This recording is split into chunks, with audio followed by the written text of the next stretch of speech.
लोकशाहीचा बुलंद आवाज, रिपब्लिकन वार्ता, महाराष्ट्र. हर्सुलची सुटली, फुलंब्रीत गुंतली. संबंधित अधिकारी व लोकप्रतिनिधी झोपेत.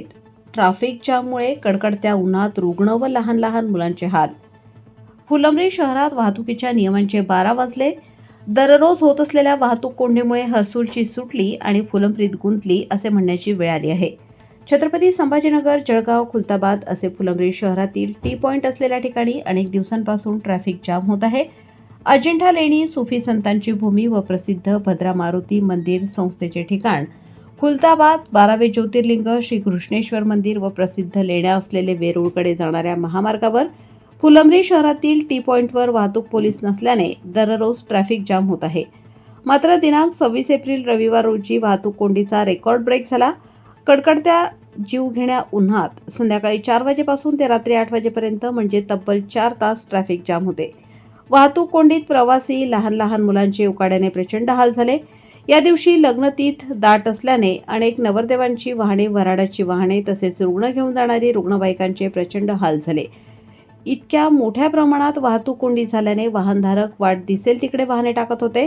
अनेक वाहने रॉंग साईड आल्याने ट्रॅफिक चांगलीच जाम झाली होती.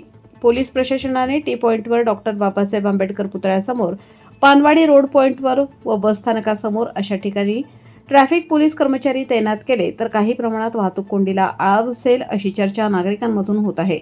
तर फुलंब्रीचे आमदार मर्यादित असलेले लहान लहान मुद्दे विधानसभेत मांडतात. मात्र हा वाहतूक कोंडीचा अडचणीचा असलेला प्रमुख मुद्दा आमदार ताई विधानसभेत कधी मांडणार याची जनता आतुरतेने वाट पाहत आहे. बायपास किंवा सर्व्हिस रोडच्या आधी फुलंब्री टी पॉइंटवर सिग्नल यंत्रणा बसवण्यात यावी, तसेच कायम वाहतूक पोलीस नेमण्यात यावे व बेशिस्तपणे उभी केलेली वाहने जप्त करून दंड वसूल करण्यात यावे. असे केल्याने काही प्रमाणात वाहतूक कोंडीचा प्रश्न मार्गी लागेल अशी मागणी नागरिकांमधून होत आहे.